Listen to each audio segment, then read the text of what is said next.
цааны сонсогчдоо та бүхэн дахиад энэ өдрийн мэнд хүргэе. Өнөөдөр бараг 2 3 удаа мэдлчих шиг боллоо. Тэгээд намайг Халина гэдэг Америк Том Монгол оюутны албанаас бэлтгэн хүргэж байгаа багш нартайгаа ярилцах дараагийн дугаар маань бэлэн болсон байна. За тэгээд энэ удаагийн дугаарт энэ жил Bob 2020 хөтөлбөрт SAT Biology гэдэг хичээлийг заах Болдоо маань оролцож байгаа. За тэгээд одоо бүгдээрээ Болдоотой танилцъя. Сайн байцгаана уу? Подкаст дөрж орсуулсанд баярлалаа. Намайг Болцайхан гэдэг. Би энэ жил Wesleyan University их сургуульд 1-р курсээ төгссөн. Одоо 2-р курст орно. Миний мейжер болохоор би molecular biology, биохим гэж явж байгаа. Би 2017 онд Улаанбаатар шинэ нэрэн олон улсын сургуулийг төгсөөд тэгээ 2 жил gap year авч ирсэн. Тэгээд Wesleyan University-д тэнцэж авч ирсэн. Тэгээ Bob энэ жил би болохоор SAT биологийн хичээлийг заа. Тийм байгаа. Зөв. Хоёулаа ингээд энэ бэлгийг эхлэхээс өмнө ингээд чиний тухай ярьж ирсэн шүү дээ. Тэгсэн чинь чи айгүй олон жил ингээд хичээл зааж ирсэн гэж туршлагатай гэж хэлжсэн. Тэгэхээр чи өмнө нь биологийн хичээл зааж ирсэн үү? Өмнө нь өөрийнхөө туршлагаас бид нартай хуваалцаач. Би ерөнхийдөө болохоор 9-р ангиас хойш биологийг ерөнхийдөө эмч болох гээд эмчийн мэргэжил сонгох гээд тэгээд ерөнхийдөө биологийг гүнзгийрүүлж үзчихсэн байхгүй. Тэгээд тэрнээс хойш болохоор би ерөнхийдөө маш олон биологийн олимпиадуудад оролцож байсан. Тэгээд ерөнхийдөө энэ гүнзгий мэдлэг нэгэнт үзэж байгаа юм чинь би бас өөрөө хичээл заавал надад илүү өгөөжтэй бас би буцаад биологийн хичээлийг илүү сайн ойлгох юм болов уу гэж удаад анх хичээл зааж эхэлж байсан. Тэгээд би нөгөө ахлах сургуулаа төгсөөд 2 жил gap year авч ирсэн гэсэнтэй. Тэр хугацаанд болохоор би ахлах сургуультай үлдээд тэгээд шинэ нэрийн төгсөгчдийн холбоо гэсэн төгсөгчдийн холбоон дотроо өөрөө биологийн хичээл тэгээд хажуугаар нь бас ерөнхийдөө Америкийн их сургуульд болон бусад улсын их сургуулиудад өргөдөл өгөхөд ямар процесс ерөнхийдөө үйл явц явдаг вэ гэсэн тийм хичээлүүдийг бас ингэж багцлал заадаг байсан. Тэр хугацаанд болохоор би ерөнхийдөө дандаа яг сургуулийнхаа өөрсдийнхээ одоо ахлах сургуулийн хүүхдүүдэд зааж ирсэн. Тэгээ энэ жил болохоор би бас массаар ингээ нийт бүртгүүлж байгаа. Одоо Монгол хамаагүй одоо бас олон улсын ч өнөө private ч өнөө улсын сургуулиудаас ч өнөө орж ирж байгаа хүүхдүүдэд зааж байгаа. Тэр хэд маш баяртай байгаа. Тэгээд биологийн хичээлийг би болохоор бас олимпиадын хэмжээнд зааж ирсэн. Тэгээд мөн SAT биологийг бас зааж ирсэн. Тэгээ би өөрөө болохоор бас 2 жил хугацаанд бас SAT биологийг өөрөө бэлдэж өгч ирсэн. Тэгэхээр ерөнхийдөө SAT биологи заахад болохоор ерөнхийдөө надаас өөрөө давхар надаа эргээд маш өгөөж ирдэг. Би биологийн хичээлийг ерөнхийдөө бас заахынхаа ирээ өөрөө ингэж аягүй их ойлгох юм байлаа. Заах болгондоо би ингэж ерөнхийдөө зарим нэг концептүүдийг ч юм уу зарим нэг мэдлэгийг ерөнхийдөө ингэ шинээр ингэж сэргээж тэр ерөнхийдөө бас мдэггүй юм ингэ илүү мэдчих эхэлдэг юм байлаа.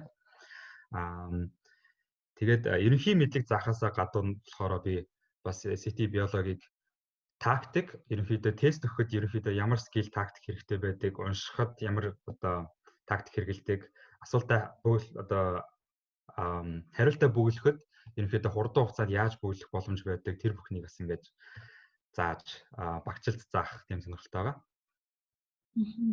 Зөв. Тэгэхээр манай сонсогчид сонсон баха ингээд айгүй олон жил гэхдээ айгүй олон гэмдэж 10 20 жилийн яриаггүй гэхдээ тухайн шалгалтыг бол хангалттай хэмжээгээр өмнө зааж исэн. Тэгээ өөрөө олон улсын биологийн олимпиад ороод бас олон улсын олимпиад орж үзчихсэн гэсэн тийм хүн хичээл заах гэж байгаа болохоор зэрэг энэ жилийн SAT Biology хичээлийн сурагчдад маш их үн цэнэх байх гэж харж байна би. Чи тэгээд SAT Biology хичээлийнхаа тухай арай жоохон манай сонсогчдод гүнзгийрүүл тайлбарлаж өгөөч. Яг ямар хөө форматтай явах вэ? 7 хоногийн хэдэн цагт хичээл орох вэ гэх мэтчлэн. SAT биологи одоо тестийн хувьд болохоор ерөнхийдөө college board гэсэн яг бусад одоо нэг SAT физик, хими, математик ерөнхий SAT одоо бүх тестүүдийг ингэ зохион байгуулдаг энэ том компаниас бас гаргаж ирж байгаа. Тэр нь болохоор SAT биологи 60 минутын турш 80 асуултанд хариулдаг. Тэгээ асуулт болох юм болохоор 4-өөс ингээд 5 одоо бүглэх юм хариулттай.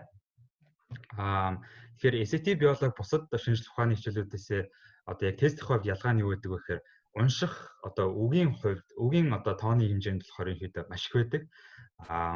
Яг тэгвэл яг SAT математикч нь болохоор ингээл тоонууд байгаа шүү дээ. Нэг лайн нэг асуулт. SAT биолог болохоор ерөөдөө нэг параграф нэг асуулт болж ирдэг. Хариулт болох нь бас тодорхой хэмжээнд юм урт өгүүлбэр байдаг байхгүй. Тэгэхээр тэр одоо тийм одоо их хэмжээний асуулт тэгээд дээр нь 80 шиг асуултыг 60 минутын турш хариулаад бүгдийг ингэж зөв бүглэхийн тулд болохоор ерөөдөө ерөнхий мэдлэгээс гадна tactic skill-үүд ерөнхийдөө тест өгөх одоо тийм өөрийнх нь одоо develop хийсэн одоо тийм ур чадвар ерөөдөө аюу хэрэг болд юм байлаа. Тэгээд бас ерөнхийдөө нэг жоохон хүндрэлтэй байдаг талаас нь ярил SAT биолог жоохон барьц одоо бас муутай. Яг тэгвэл одоо SAT биолог бол маш их унших хэрэгтэй байдаг. Ерөнхийдөө бэлдэж явах хугацаанд болохоор маш олон ингээд топикуудаас сэдвүүдээс ингэж уншдаг. Тэгээд тэр сэдвүүдээс болохоор бүгд орж ирнэ гэсэн бас баталгаа байхгүй. Тэгэхээр зарим нэг сэдвүүд зарим нэг өдрийн тест дээр орж ирж байгаа. Зарим нэг өдөр нь болохоор өөр сэдвийн тест одоо хариу асуултууд илүү одоо хувьтай орж ирэх тохиолдол байдаг. Тэгэхээр тэр болгоныг бас сайн аль сэдвүүд ерөнхийдөө орж ирэх багталтай байдаг вэ гэдгийг ерөнхийдөө бас сайн одоо мэдэж бэлдэх хэрэгтэй юм шиг байлаа. Нөгөөний хүндрэлтэй байдаг тал нь болохоор бас буруу бүгэлсэн хариулт болгон дээр тэг 125 оноос хасагддаг SAT шинжлэх ухааны одоо тестүүд. Тэгэхээр ерөнхийдөө бас зүгээр ороод 60 минутнаас турш ингээд бүгдийг ингээд зүгээр буудна гэсэн ойлголт ерөнхийдөө байж болохгүй. Тэгэхээр тэр болохоор бас хүндрэлтэй тал байдаг. Тэгэхээр ерөнхийдөө ерөнхий мэдлэгээс гадна яагаад тэр нөгөө нэг тест өгөх ур чадвар хэрэгтэй байгаа вэ гэдэг болохоор энэ дээр ерөнхийдөө бас гарч ирж байгаа. Яг би өөрөө заах чагаа хичээлийн хувьд би юуг онцолж байгаа гэхээр яг тэр нөгөө нэг ур чадваруудыг бас онцолж байгаа. Түүнээс гадна бид нар болохоор Монголд энгийн одоо ахлах сургуульд одоо олон улсын ахлах сургуульч байна уу эсвэл улсын сургуульч байна уу бид нар бүгдээрээ яг биологийг монгол хэл дээр үздэг те. Тэр монгол хэл дээр үзэж байгаа ерөнхий мэдлэгүүд нь одоо бас нөгөө нэг шинжлэх ухааны хэллэгүүд нь англи хэл дээр орж ирэхээр ерөнхийдөө бас дахиж шинээр цэжлэх шаардлага гардаг байхгүй юу? Тэгэхээр тэрийг ерөнхийдөө хурдан хугацаанд одоо бид нар бэлдэж байхдаа яаж хурдан тэр мэдлэгийг англи хэл дээр хөрвүүлж цээжлэх вэ гэдэг ерөнхийдөө бас шаардлага гарч ирж байгаа. Түүнээс гадна бас зарим нэг одоо шинжлэх ухааны хэллэгүүд латин хэл дээр бүр орж ирэх тохиолдол байдаг. Одоо жишээлбэл одоо ямар нэгэн амьтны шин зүйл ч юм уу одоо гурван зүйлүүдийг болохоор латин хэл дээр ингэж нэрлэдэг байхгүй юу? Тэгэхээр банкын одоо ингээд энгийн Америкийн их сургуулийн одоо сурах бичгээр байдаг тийм зайнгийн цэжлэх ёстой байдаг тийм зүйлийн нэрүүдийг латин хэл дээр бас дахиж давхар цэжлэхээр гарч иж гэдэг юм. Гэхдээ тэр бол ерөнхийдөө маш цөөхөн тохиолдолтой. Тэгэхээр тэрийг бол хурдан цэжлэх бол давуу тал бол байгаа. Тэгэхээр ерөнхийдөө хоёр би онцолж байгаа юм болохоор бүх одоо тэр одоо монгол хэл дээр үзэж байгаа мэдлгүүдээ англи хэл дээр сэргэн ингээд сайн хөрвүүлж сайхан цэжлээд ойлгоод түүнээс гадна тестэн дээр одоо ангид орж одоо тестийн өдөр тест өгөх гэж байгаа ангидаа орж ирээд сэтгэл зүйн хувьд ямар бэлтгэлтэй байх вэ? Ерөнхийдөө ямар одоо тест одоо бал үзэг бал одоо тэгэл цаас нөгөө нэг калькулятороос одоо давхуулаад ерөнхийдөө ямар хөө бэлтгэлтэй очих хэрэгтэй байдгүй. Түүнээс гадна ерөнхийдөө аль асуултуудаас нь эхэлвэл чамд ингээд хугацаа хожих магадлал өндөр байх уу ч гэдэг юм уу. Ийм олон одоо ийм ур чадваруудыг болохоор ерөнхийдөө бас сайн заах сонирхолтой байгаа хүүхдүүдтэй. Надад аюу гай өгөөжтэй санагдаж байна. Яагаад тэгэхээр энэ ур чадвар чинь зөвхөн SAT biology гэдэг хичээлд apply хийдэггүй. Бусад бүх SAT-ийн сэдвүүд дээр зүгээр SAT reading, SAT writing, SAT математик хийж агт хүртэл яг энэ ур чадваруудыг миний бодлоор ашиглаад apply хийх боломжтой болов уу гэж харж байна л та. Яг үнэ. Тэгэхээр айгу миний ингээд чи юу заах гэдэг байгаа чи надад амар төсөөлөгдөд байна. Би ингээд их сургуулийнхтаа бараг чиний хичээлийг авсан бол надад миний өөрийн шалгалтанд амар туслах байсан юм шиг. Тий одоо яг орох хугацаа нь болохоор би SAT биологийг 2 дахь 5 дахад нэг орохдоо цаг 20 минутаар орно. Цаг 20 минутад нь болохоор ерөнхийдөө 2 хичээлийн цаг гэсэн. Түүнээс гадна би болохоор 7 хоног болгон нэмэлтээр одоо өмнө нь бичиж одоо видеон дээр бичихсэн тийм лекцийг ерөнхийдөө ингээд оруулаад байна. Тэгэхээр ерөнхийдөө хүүхдүүд манаас ингээд хоёр янзаар ингээд лекцээ үзэж сонирхож одоо асуух боломж байгаа. Түүнээс гадна Bob энэ жил бас сонирхолтой гаргаж ирж байгаа юм нь юу вэ гэхээр office hour буюу одоо хичээлээс одоо лекцээс гадуур одоо багш нартайгаа ингээд онлайнаар харилцаад ерөнхийдөө ойлгохгүй байсан асуулт одоо мэдлэг дээрээ ч юм уу асуултан дээрээ ч юм уу ингээд давхар ингээд шинээр асуугаад давхар гаргаж өгч байгаа. Түүн дээр болохоор би миний талаас болохоор яг ямар давуу тал олгож болж байгаа гэхээр ойлгохгүй байгаа асуултан дээр одоо нэмж тайлбарлахаас гадна би ерөнхийдөө шинжлэх ухааны тэр талдаа бас биологийн одоо research гэдэг маань одоо нэг судалгааны ажил одоо текст зөвхөн одоо сурах бичгээс гадна биеэрээ оролцоод лаборатори дотор оролцоод ингээд орох боломжтой юм судалгааны програм хөтөлбөрүүд гадуур ерөнхийдөө ямар олдцтой байдаг вэ? Яаж судлах вэ? Онлайнаар болон одоо биеэрээ ингэж орох боломжтой хөтөлбөрүүдийг мөн тэтгэлэгтэй юу, тэтгэлэггүй юу, тэрийг яаж судлах вэ гэсэн тийм илүү мэдлэгийг бас ерөнхийдөө хуваалцах гэдэг ингээд хичээгээд бэлдээд байгаа. Тэгэхээр тэрэн дээр болохоор би бас маш их excited байгаа. Би чиний яг саяны сүүлийн хийсэн хэсэг дээр чи би чамаас нэг асуулт асуучаад дараа нь асуумаар байна. Яг өмнө ярьж ах чи амар гоё өөртөө олсон боломжуудыг айгүй гоё ярьж исэн. Тийм болохоор тэр бодлоо чи барьж байгаарай. Окей. За тэгэхээр миний ойлгож байгаагаар бол бүр ингээд өөрийнхөө мэдлийг ингээд бүр өгөх гээд ингээд толгой чи ингээд амар ингээд амар олон мэдлэгүүд байгаа болохоор зэрэг ингээд бүхнээс нь ингээд өгөх гээд амар гоё хичээж байгаа ч надад амар гоё мэдрэгдэж байна. Тэгэхээр аяа сонсоход айгүй гоё байна. Дараагийн чамаас асуумаар байгаа зүйл нь чи энэ хичээлийг яг ямар хүүхдүүд хэдгээр ангийн хүүхдүүд аваасаа гэж айгүй хүсэж байна вэ? Бас англи хэлний түвшин ямар байгаасаа гэж чи хүсэж байна вэ? Америкт яг энд өөрсдөө одоо нөгөө SAT биологийн тестийг бэлдэж өгч байгаа хүмүүс болохоор хизэнээс эхэлж бэлдэж байгаа хэрэг ерөнхийдөө баг 8 дугаар анги 9 дугаар ангиас бэлдэж эхэлж байгаа байхгүй. Ерөнхийдөө миний одоо яг энд уулзж ирсэн Америк яг энд native байгаа хүмүүс өөрөө өгжсэн хүмүүстэй танилцаад ингээд уулзж байхад ярьж байгаад болохоор ерөнхийдөө 10 дугаар анги дэшээ бүр ингээд хамгийн эрт нь ингээд 10 дугаар ангитай ингээд биологи хичээл SAT биологи хичээлийг бэлдээд ингээд аягүй өндөр оноо аваад тэгээд дараа нь ингээд өөрөө SAT биологи хоног авсан юм чинь эсэн дээр анхаарч ийн хүүхдүүд extracurricular activity одоо хичээлээс гадуур оролцоо үйл ажиллагаан дээр анхаарч ийн сайн дурын үйл ажиллагаан дээр анхаарч ийн. Тэгэхээр ерөнхийдөө SAT биологийг эрт бэлдээд өндөр оноо авсан байх тусмаа дараа нь өөрт нь ингээд маш өөр олон зүйл дээр ингэж анхаарах цаг гарч ирж байгаа байхгүй. Тэгэхээр би ерөнхийдөө бопт одоо өргөдлөгж орж ирж байгаа хүүхдүүдийг юу гэж урамшуулмаар байгаа гэхээр ерөнхийдөө 8 дугаар ангид байвал битгий өөрийгөө доош нэгээрээ чамд л бүр ингээд хамгийн их боломж байгаа юм байна шүү гэж бодоод тэгээд өргөдлөгөөрөө шилжмээр байгаа.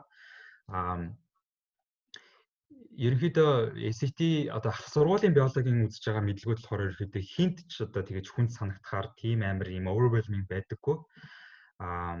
Мэдээж ойлгохгүй юмнууд зөндөө гарч ирнэ. Гэхдээ тэрийг болохоор бас сонирхолтой байдлаар заах тийм одоо аргууд зөндөө байдаг. Сонирхолтой байдлаар өөрөө ингээд curiosity буюу одоо өөрөө ингээд сониуч байдлаа хөдөлгөөд одоо маш олон ингээд талаар нь ингээд одоо онлайн Khan Academy, Wikipedia ч гэдэг юм одоо ингээд маш олон ийм resource одоо ийм их сурвалжуудыг ашиглаж ингээд суралцаад боломжууд зөндөө байдаг. Тэгэхээр тэрийг тийм сониуч зантай нэгдтэй сониуч зантай тэгээд ерөнхийдөө 8-аас 12 дугаар ангийн хүүхдүүд за gap-ээр авч байгаа хүүхдүүд ч гэсэн бас байж болно. Түүнээс гадна бас англи хэл дээрээсээ гадна унших чадвар нэлээд сайн байвал бас давуу тал болно. Гэхдээ яг хөө жоохон удаан уншдаг тийм сул тал байгаа бол тэрийг бас сайжруулах гэдэл одоо сайжруулахын тулд одоо боб байгаа шүү дээ тий. Тэгэхээр skill анги хамаагүй орж ирээд ерөнхийдөө сониуч зантай ерөнхийдөө сурах гэсэн хүсэл зоримт ирмэлцэлтэй байвал тэгээд ерөнхийдөө take off гэдэг ингээд айгуу сайн хурдан сурах боломж зөндөө байгаа. Чиний тэр хамгийн анхны хэлдэг 8 дугаар ангийн хүүхдэд өөрийгөө би болоогүй гэж бодоосаа гэдэг бол бүр үнэхээр үнэн зүйл. Аа. Бүр тэрнтэй бүр ингээд oh my god 1000 удаа санал нэгдээд зогсмооргүй байна. За тэгвэл одоо ингээд чиний өөрийн чинь хэрхэн их сургуульд орж исэн гэдэг талаар би мэдмээр байна л та. За чи өөрөө SAT дээр хизэнээс хэд бэлтжижсэн бэ? За бас gap year авч исэн гэж тэгжсэн. Энэ хугацаанд чи өөрөө бас SAT-нд бэлтжижсэн үү? Тэр процессээс бидэнтэй хаваалцааж. Би яг үндийг хэлэхэд болохоор бага ангидаа ч юм уу дунд сургуульдаа ч юм уу гадаадд сурж ийн гэж ерөөсөө ингэж мөрөөддөг байсан. Надад ингэж вишн нэрээс харагддаг байсан байхгүй юу? Тэгэхээр миний одоо орчин тойронд ч юм уу миний намайг ингэж тийм боломж байдгийн байна гэсэн тийм мэдээлэл ерөөхдөө бас дэшээ бүр миний үед ингээ хомос байсан юм шиг байгаа. Намайг ингээ баг сургуульд байхад ч юм уу дунд сургуульд байхад ч юм уу ингээ ерөөхдөө тийм боломжийг ашиглаад ингээ явдаг байсан ах эгчнэр зөндөл өгдөг байсан юм билээ би одоо харахад. Тэгтээ яг ингээ түүн дээрээ дөрөөлөд ингээ ярьж өгч байгаа одоо өөрийгөө ингээ рекламдаад ингээ ийм боломж байд юм байна. Одоо надтай хамт ингээ хуваалцаарай гэсэн тийм мэдээлэл сургалтууд ингээ маш хомос байсан. Тэгээ миний хамгийн анх тийм боломж байдаг юм байна гэж мэдчих авсан зүйл нь болохоор яг амсаа манай одоо Америк дэх Монгол оюутнуудын холбооноос гаргаж ирдэг. Тэгээ тийм одоо холбооноос яг анхны жилд лөө Бопыг танилцуулаад яг Бопын зуны хөтөлбөрийг танилцуулаад яг түүнээс нэг сарын өмнө одоо маасаар ингээ хүүхдүүдэд мэдээлэл өгчсэн тийм хөтөлбөр би анх одоо яг сайн санаж байна. Би яг нөгөө нэг одоо хотын төвд юунд одоо нөгөө нэг том намын ордон Монгол Ордын намын шинээр баригдсан ордон байдаг те. Тэрний зааланд яг болж ирсэн. Уг нь би тэнцээ нөгөө бид нар өдөрлөгөө зохион байгуулж ирсэн л та нэрийг санахгүй. Нэрийг сандаг би одоо тэгэхээр ч юм уу.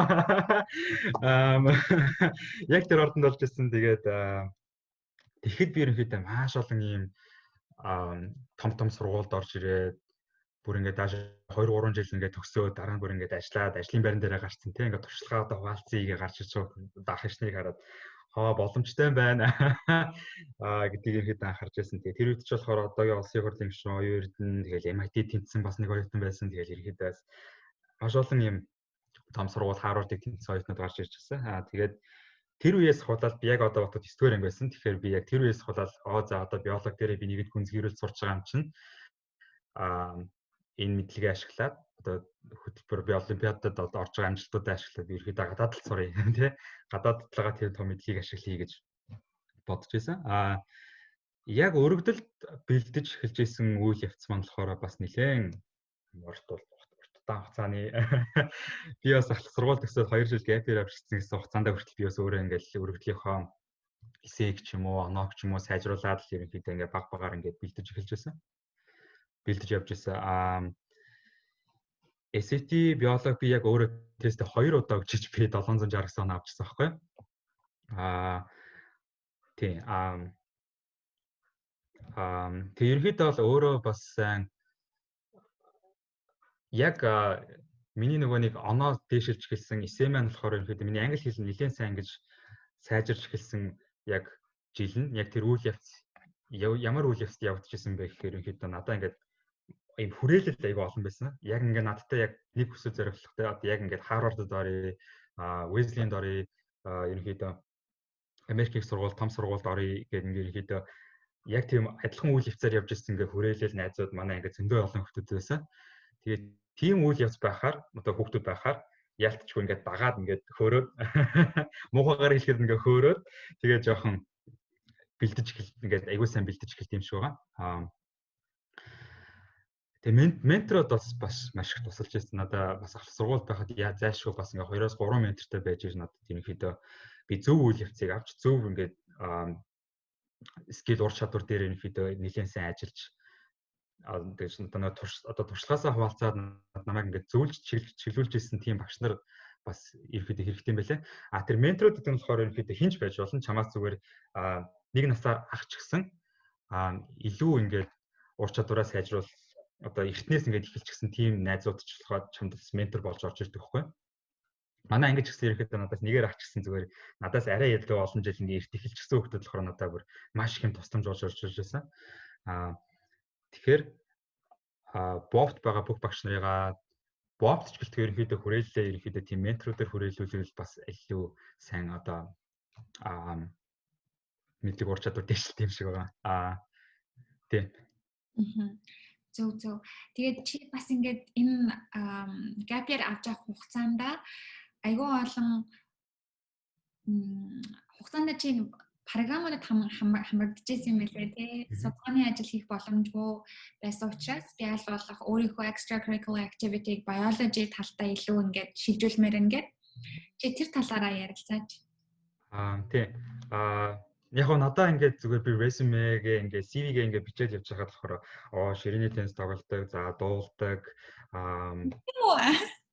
одоо ингээ өөрийгөө рекламд хийсэн. Яг зүгээр би жишээ авч ярьж байгаа юм шүү тий. Нэрнгээсээ юу? Ерөнхийдөө нэрнгээсээ шүү дээ. Би жишээ авч байгаа шүү тэгэхээр зэрэг хотлоо тоглоод ам шүү гэсэн. Тэгэж хэлж байгаа чинь. Өөрийнхөө жинхэнэ жишээг авч ирж байгаа. Real. 3 дугаар ангиасаа би ширээний теннис тоглолтоос тэгээд ширээний теннис тоглолт юм байна. Дуулт юм байна. Ингээ бичээд ингээ явсан чинь ингээ ийш тийшээ өсөрсөн бүр ингээ амар их юм одоо хичээл гадар хийжсэн надад зөндөө байсан. Гэхдээ миний их сургуульд одоо өргөдөл өгж байгаа миний гол зорилго маань юу байсан бэ гэхээр би биологийн шинжилгээ ухаанч болмоор байна. Тэр л миний ингээ хамгийн хайртай тийм сэдв байсан байгаа байхгүй хичээл.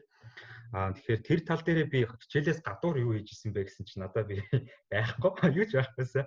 Гайхаа тэр үед чинь би 10 дугаар анги 11 дугаар анги баг ингээд их сургуулаа төгсөх гээд байгаа байхгүй. Тэгсэн чинь надад ингээд тийм одоо хичээлээс гадуур үйл ажиллагаа байхгүй.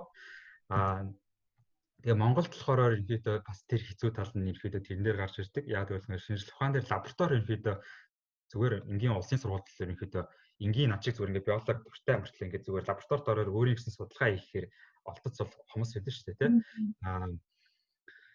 Тэгэхээр тэрийг би одоо зүгээр Монголд байгаа боломж дээрээ би одоо өөрийгөө ингэж лимитлж ерөөдөө болохгүй юм байна гэдгийг хэрвээсэд би айгу тийм hard одоо I learned the hard way гэдэг шиг тий.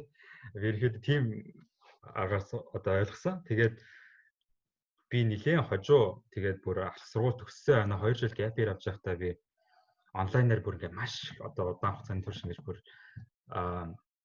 search хийжсэн, хайж гэлсэн. Тэгэхэд болохоор ерөөдөө Америкт зүгээр юм онлайнаар ингээ үнэгүй одоо өргөдөл өгөөд тэгээ тэнцээд ингээ жилийн турш ингээ орох боломжтой хөтөлбөр зөндөө байд юм байна гэдээ олж ирсэн. Тэрний нэг нь юу байсан бэ гэхээр миний хамгийн анх орж ирсэн хөтөлбөр болохоор Нью-Йоркийн шинжилгээ ухааны академиас The Junior Academy гэдэг тийм хөтөлбөр онлайнаар явуулт юм байлээ.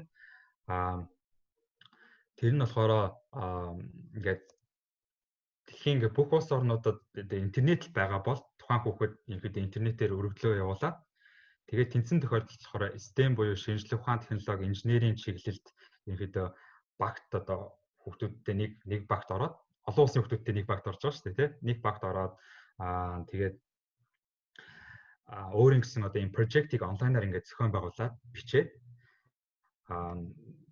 тэгээд тэр project-а одоо Нью-Йоркийн шинжилгээ ухааны академи одоо том шүүгчдийн баг руу явуулаад тэр ихэд санхүүжилт авах боломжтой ийм програм байсан хөө. Тэр нь болохоор ингээд totally үнэгүй тэрэнд ороод тэгээд манай баг болохоор финалист болж байсан. Тэгээд тэрний ачаар болохоор биднэрт $800 санхүүжилт болж ирсэн байхгүй. Тэгээд биднэрт ингээд хуваагдаад ороод гэсэн чинь надад ингээд $100 ороод ирсэн. Тэгээд би зүгээр ингээд онлайнаар үнэгүй ингээд онлайнаар ороод баг ингээд $100 хочиж байгаа байхгүй юу. Тэгээд тэр чинь болохоор би ингээд өөрийнхөө тэр хамгийн гол нь чи сургуулийн аппликейшн дээр явуулж байгаа шүү дээ тий. Тэгээд тэр чинь болохоор би өөрийнхөө сонирхолтой ингээд судалгааны ажлыг хийгээд тэгээд ингээд үнэгүй орч боломжтой ийм хөтөлбөр үйл ажиллагаанд оролцож байсан болохоор хамгийн том давуу тал болж байсан. Тэгээд тэрний дараа болохоор би 2 дахь gap year-ийнхаа өмнө яг 2 дахь gap year-ийнхаа өмнө зун би Harvard их сургуулийн биологийн профессор өөрийн ийм хөтөлбөрийг явуулт юм байлээ. 3-7 хоногийн турш ерөнхийдөө хүүхдүүдээс өргөдөл аваад тэгээ 12 хүүхдийг сонгоод 10 ч байлоо 12-аас нь 12 хүүхдийг ингээд сонгоод тэгээд яг өөрийнхөө лаборатори дотор оруулаад ингээд 3-7 хоногийн турш 3 өөрийн одоо 100 явуулж ирсэн судалгаан дээр хамт ингээд туслуулаад ажилуулад ерөнхийдөө бүр ингээд би бүр ингээд юу латекс нэг глөө өмсөж байгаа би өөрөө бүр ингээд жижиг ингээд амтан ялаад жимсний ялаа ингээд задлж үзчихсэн тархин аваад ингээд RNA ч гэх юм DNP-г ингээд тусгаарлаж үзчихсэн. 3-7 хоногийн турш гэсэн надад бүр ингээд амар тод үлдчихсэн байхгүй одоо. Тэгэхээр тийм хөтөлбөрүүдийг хайж олвол онлайнаар зөндөө байдаг. Тэр нь болохоор миний ерөөхдөө яг их сургууль явуулж зөв дээр болохоор маш том юм point болж орж ирж байсан.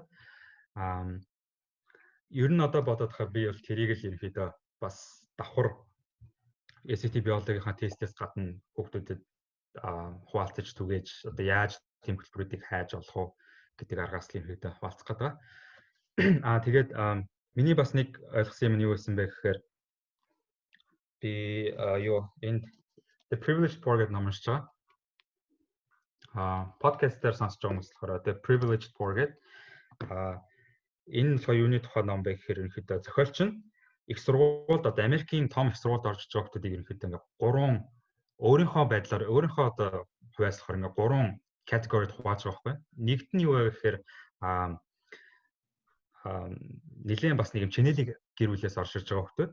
Хоёрт нь юу вэ гэхээр яг хоо жоохон бага орлоготой ч гэсэн ахлах сургуульдаа яг ийм хөтөлбөрүүдэд оролцоод өөрийгөө хөгжүүлээд ингээд ерөнхийдөө тийм тэтгэлэгт хөтөлбөрүүдэд оролцоод тэгээ хувийн ийм boarding ийм ахлах сургуульд тэтгэлэгтээ тэнцэж ороод тэгээд бэлдсэн хүүхдүүд гуравт болохоор ерөнхийдөө тийм бэлдэц байхгүй ингээд хөтөлбөр одоо тийм боломжийг ерөөсөө боломж нь ерөөсөө олдоогүй тэгсэн мөртлөө бас ийм inspiring ийм storyтэй тэгээд бага орлоготой гэр бүлээс орж иж байгаа. Яг 3 хүүхдийн талаар ярьж байгаа байхгүй. Тэгсэн чинь тэдний ингээ хамгийн common одоо гурван дээр нь харагдчихсан юм юу байсан бэ гэхээр ихэд боломжийг аль болох өөрт олдсон боломжийг зүгээр ингээ түлхэлгүйгээр аль болох ашиглаж орж ирж байсан хүүхдүүд л ихэд том сургууль дотор ингээ үнэлэгдэж орж ирж ирсэн гэсэн тийм одоо үр дүн гаргаж илээ. Тэгэхээр ихэд Монголд олдож байгаа боломжуудаар өөрийгөө ингэж лимитлэхгүйгээр бас ийм онлайн одоо цахим орчин ингээд маш их хурдтай өгч байгаа дээр ингээд Google дээр ороод зүгээр эцсээр одоо хайлтаар маш их онлайн ч юм уу хөтөлбөрүүдийг тэтгэлэггүй олдох боломжууд байт юм байна лээ. Тэгээд түүнийг ашиглаж байж бид нэр одоо яг том сургуульд ерөөхдөө тогтох гэдэг юм шиг байлээ. Тэгэхээр тэр болохоор бас маш том point юм болоо гэж бодож байгаа. Тэ. Яа, oh my god, чиний ярьсан чинь ингээл миний толгойд бүр дон гэлээ. Бодогдож орж ирээд би яагаад нэрэд хийдэггүй байсан юм бол гэл амар их бодогдож байна л доо. Тэгээд бүр ингээд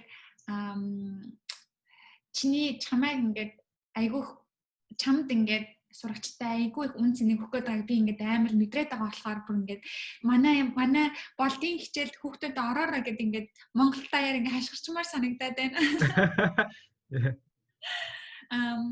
Ялангуяа чиний тэр хүн боломжгүй байж болно. Тэрийг надад ийм юм ингээд боломжгүй гэдгээ боломжийн хязгаарыг зэн дээр тайлбарлаж өгөөд тэгээд дээрэс нь би энэ хязгаарыг ингэж хэлсэн юм а гэдгийг ингээд тайлбарлаад өгчих юм бол энэ зэрэг миний бодлоор тэр бол амар чиний ярьж байгаатай бүр ингээд амар санал нэгдэжээ. Яг үнэ тий.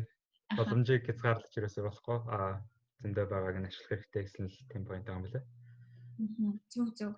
Окей. За тэгээд чи одоо болохоор зэрэг Wesleyan их сургууль чинь liberal arts тал дээр бол Америкийн шилдэг их сургуулиудын нэг. Тэрэнд чи өөрөө 100% тэтгэлэгтэй сурдаг гэж ярьж ирсэн. Тэр мэдээг авах чамар ямар сэтгэл төрж исэн бэ? Тэгээд одоо чиний сургууль чинь чиний хүсэж исэн сургууль мөн байна уу? Oh my god. Okay. Let me tell you. Ингээд болохоор би яг 2 жилийн турш гэпээр авч байгаа болохоор би баг 30 гаруй сургуульд өргөлөгжсөн байгаа байхгүй. Одоо би ингээд бодохоор би дааш юм Харвард ч гэсэн өргөлөгжсөн. Би ерөөсөө өөрийгөө за ямар ч гэсэн өгөөл үзье гэж өгчээсэн. Тэгэхэд болохоор би яг эхний гэпийнхаа 12 дугаар ангитаа жишээлбэл бас нэлээд олон сургуулиас режектлүүлжсэн. Тэнцээгүйсээ хариу авчихсан. Тэгээ тэр болгонч болохоор надад ингээ хүнцгэж орж ирж байгаа байхгүй юу.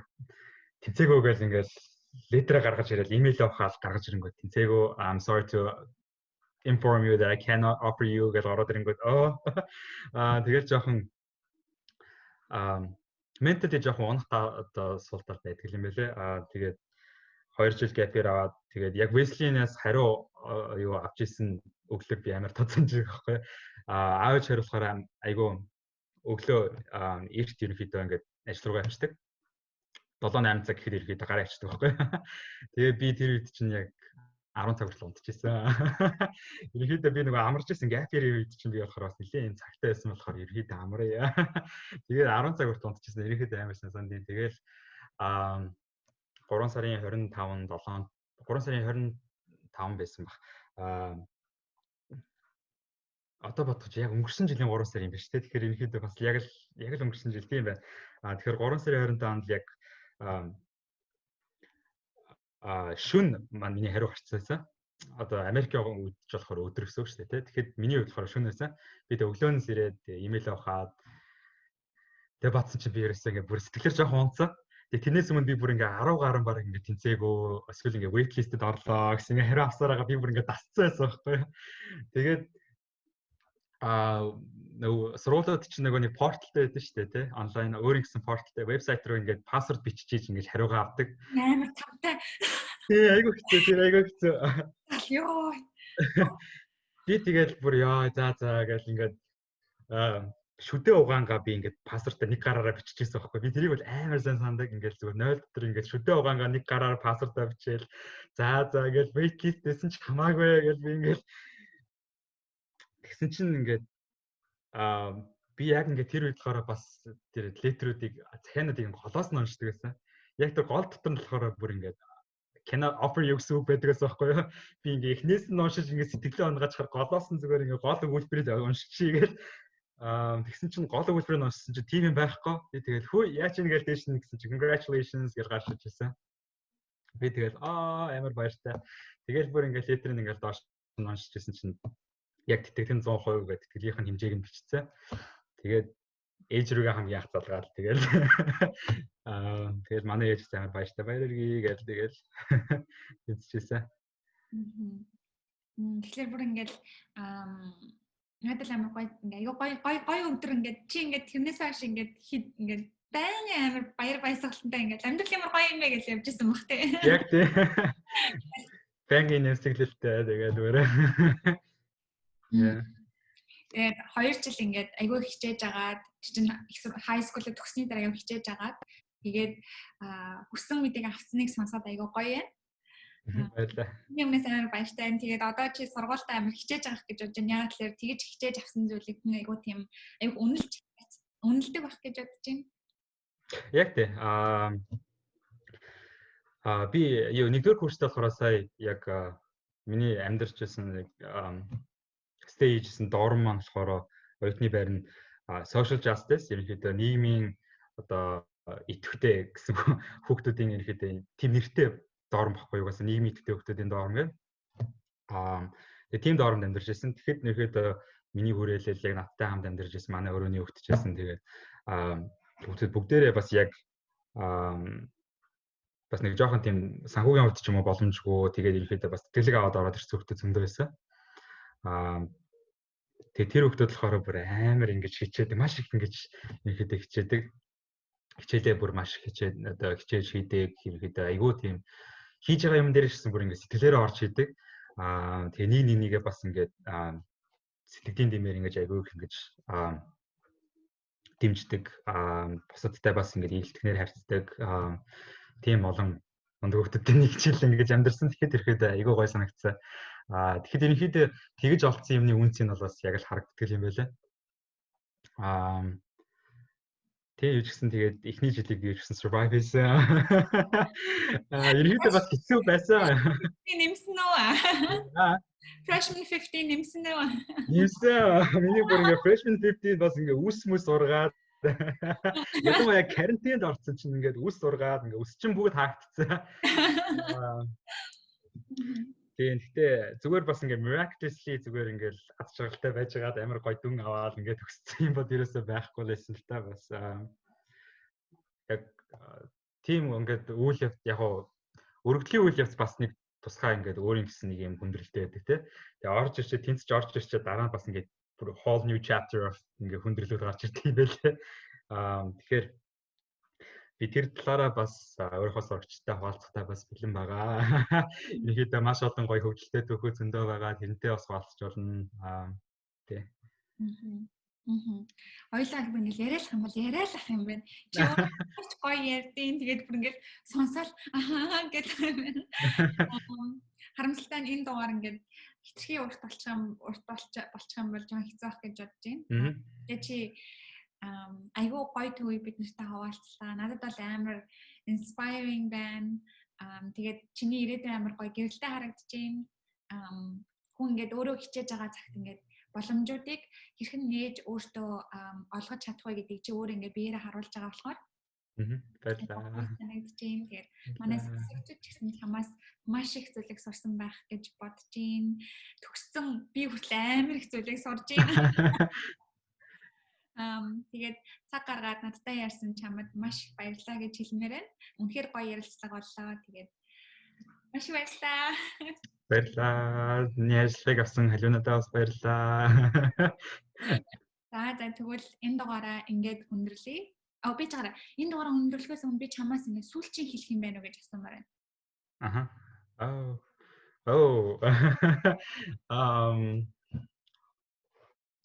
Сүүлчийн хэлэх юм. Эсвэл энэ дугаарыг сонсож байгаа хүмүүс. Тийм. Сүүлчийн хэлэх юм гэвэл би бас амлалт өгч болно. Тэр нь юу вэ гэхээр ерөнхийдөө Бобын хугацаа маань одоо хөтөлбөр маань болохоор 7 хоногийн турш явна. 8 сарын 6 сарын 6 хоног 6 сарын 29-наас 8 сарын 16 хүртэл явна. Тэгэхээр болохоор богинохон хугацаа ч гэсэн ерөнхийдөө маш их зүйлийг бас суралцсан бүгдээрээ гоё бибинийхээ түүхийг бас мэдгэлсэн.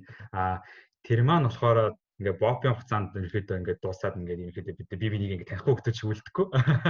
Тэрний дараагаар бид нар болохоор бас ментор ингээд ментигийн ингээд бас relationship харилцаатай бид нар бас ингээд үлдэх зорилготой байгаа. Ерөнхийдөө би бас хичээлээрээ танилцж байгаа хүүхдүүдтэйг ерөнхийдөө бас жилийн турш ингээд дараа нь өөрсдийнх нь гэсэн сонирхлыг нь хөгжүүлээд ч юм уу өөрийнхөө түүхээс хуваалцаад ерөнхийдөө биологийн олимпиадад оролцчихвэл биологийн олимпиад яаж бэлтгэл зүгээрээ гэдэг одоо зөвлөгөөнүүдийг бас жилийн турш ингээд өгөх сонирхол зөндөө байгаа. Тэгэхээр Боб тусаагүй юу би ингээд хамаагийн бад ингээ хаагаад таг болохгүй. Би ингээд хамтгүй ингээ найзууд болоод хамт үлдэн шүү сурагчтай. Тэгээд яг хоо энэ жил онлайнаар болж байгаа ч гэсэн яг хоо дараа жил ингээд хэрвээ карантин ингээд дуусах юм бол бас дараа зүүн би хэрвээ Монгол дээр тарах юм бол сурагч нартайгаа хамт бас нэг уулзаад яг хоо пицца иддэг ч юм уу нэг өдрийг бас хангалт гоё ингэж бондинг ингэж өнгөрөөж болно. Тэгэхээр тийм амлалтыг өгж байгаа. Тэр л миний хамгийн сүүлийн үг байх юм байна. Зөв. Тэгэхээр сонсож байгаа бол энэ зэрэг дээр болдоо ярьж исэн ментортай байх айгуу чухал гэд. Тэгэхээр энэ хүн өөрөө ингээд би чиний ментор ч болёо гэд ингээд сууж байгаа болохоор зэрэг энэ боломжийг манай сурагч нар түрүүн болдын хэлснээр боломж олгоныг алдахгүй аваарай гэж хүсэж байна. Тэгэхээр за тэгвэл энэ дугаараа одоо өндөрлөе гэж бодож байна. Би амар гоё энержи аваа. Надад амар гоё. Надад амар гоё энержи. Би миний өдөр ингээд сэргчлээ. Окей. За тэгвэл чи Нью-Йоркт дараа хэрвээ ирвэл гэтээ Нью-Йорк хавтсан хизээ явуулах юм байна. Гэтээ хизээ нэгэн цаг уулзах хааны газар уулзах хаа гэж найдаж байна. Тэгээд тэр болтол баяртай сонсогчдоо бас баярлалаа. Баяртай. Баяртай.